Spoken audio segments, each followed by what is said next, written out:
I feel like I'm a bad mom.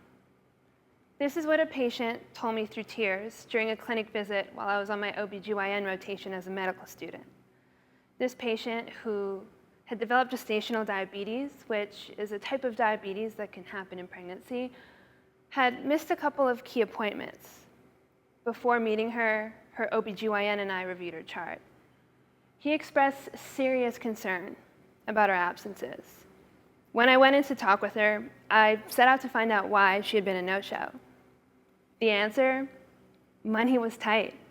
She just couldn't afford to come in for every scheduled visit. Finances were a limiting factor, putting both baby and mom in danger. Through this one patient encounter, I got a glimpse into the reality of so many American women. More specifically, it was a window into the dire status of pregnancy, childbirth, and the postpartum in the United States. I had my own realizations while I was on this rotation. I was 28 years old, and it was the first time I'd ever witnessed birth. I felt stupid, reflecting on my now shattered naivete. How could I expect myself to make decisions about my own family planning if I didn't truly know what I was signing up for?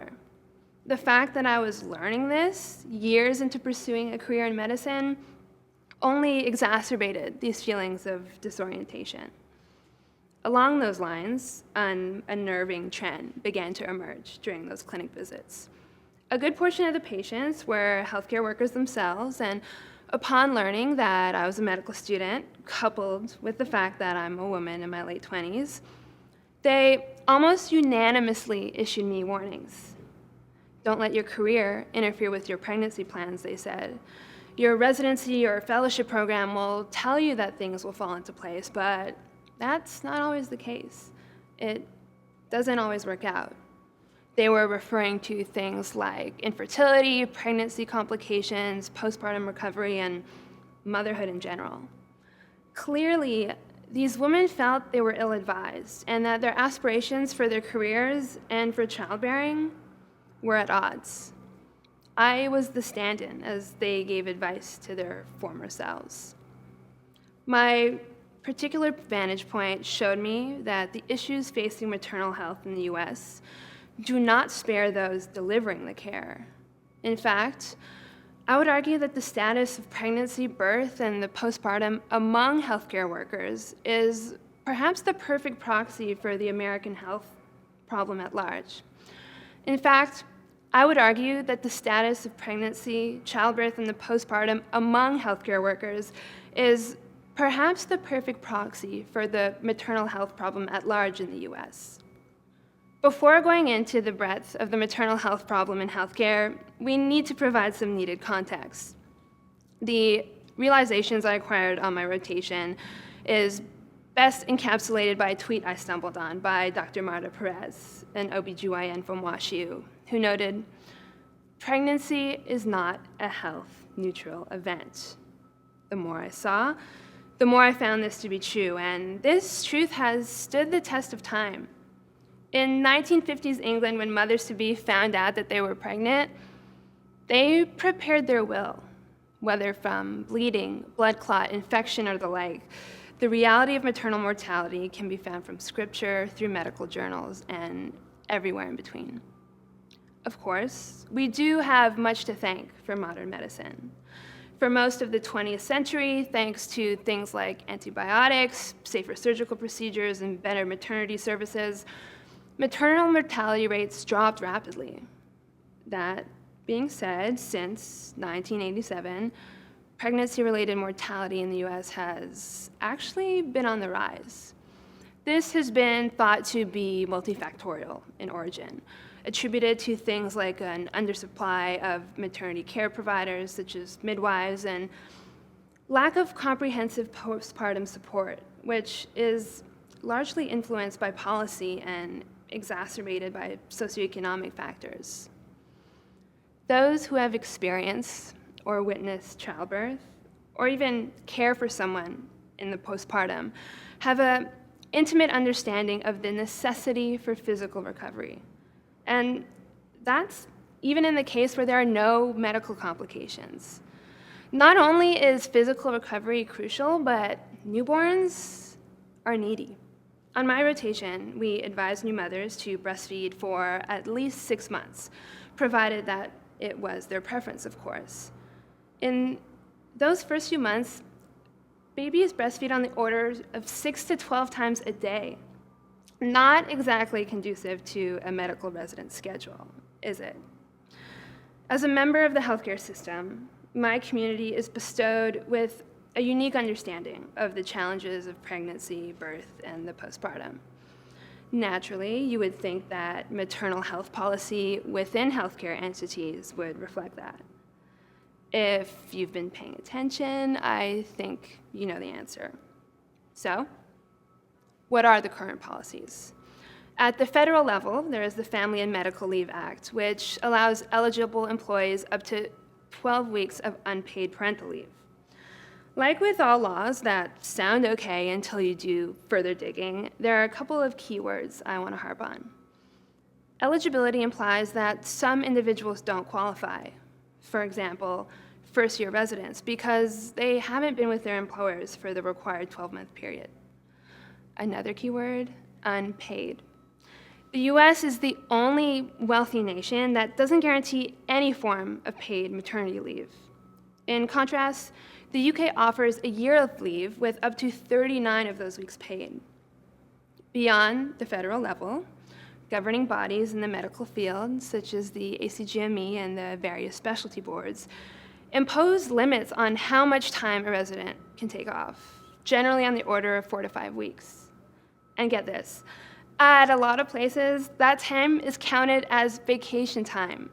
I don't know about you, but pushing a human out of an orifice is not my idea of a vacation, but hey, what do me, all birthing mothers, and every study on the matter really know anyway?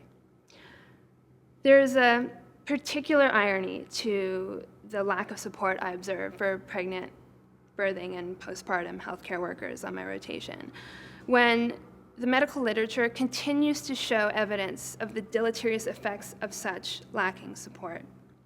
This past July, JAMA Surgery published an article that revealed that female surgeons are more likely to experience infertility and pregnancy complications than the general population. This research made waves in the world of medicine and was covered by many major news outlets. They identified things such as long operative hours, where access to food and water is limited, demanding work schedules, and delayed pregnancies as contributing factors. It should also come as no surprise that these findings come from the field of medicine that continues to be the most male-dominated, both in numbers and culture. The authors concluding that supporting policy that supports pregnancy is paramount to reducing the risk of major pregnancy complications, use of infertility interventions, and involuntarily childlessness due to delayed attempts at childbearing. An important detail I failed to mention until now is that I am the daughter of a female surgeon. My mother told stories of her and the nurses laughing as they noticed me kicking in her belly while she was operating. My mom returned to work a mere 8 weeks after giving birth to me because that was what was expected of her. She regrets that now, saying that she didn't know any better at the time. She wishes someone had advised her to do otherwise, or simply just given her the permission to do so. There was a study that came out in 2017 looking at surgical outcomes, such as mortality, readmission rates, and complications. And the study found that patients, both men and women, had better outcomes when their surgeons were female. There is evident benefit from the growing proportion of women choosing to enter the field. That being said, a number of studies that have come out continue to show that women in surgical training are more likely to experience burnout and less likely to complete their training. Taking these things together, for the sake of our patients, we must do better by our female surgeons. It's easy to remain pessimistic in the face of these facts, but to do so is also lazy and lacks imagination. I'm optimistic about the possibility for change on a larger scale. After all, it's been done before. At the turn of the century, the death of a young woman due to clinical mistakes made by overworked residents led to increased awareness of the nonsensically long work hours of medical trainees. Faced with public pressure and merited scrutiny, the powers that be implemented an 80-hour work week cap. Through policy, medical culture was forced to change. My hope is that the studies coming out about maternal health in medicine, coupled with the very real stories courageously shared by our healthcare workers, will sound the alarm bell needed to achieve critical awareness in the public consciousness. So, some tangibles to focus on. There needs to be at least 6 weeks of paid parental leave. There needs to be better compensation for medical providers who provide coverage for their colleagues on leave. There needs to be more mid-level providers, such as nurse practitioners and physician assistants, who can relieve some of the burden when it arises. A problem that can be defined is one that can be solved. The healthcare system cannot help the maternal health problem until it helps itself. In less than a year, I will enter my 30s, a decade where I hope to have kids of my own, and in less than 6 months, I will be conferred my MD degree and promptly embark on my surgical journey. I'm trepidatious about these converging timelines. I want things to be different for me than they were for my mother. I've seen flickers of hope. Her current mentee, another female surgeon who she has taken under her wing, experienced infertility for many years. When I went home over the holidays, my mother let me know that her mentee is now pregnant. She told her to take 6 months off.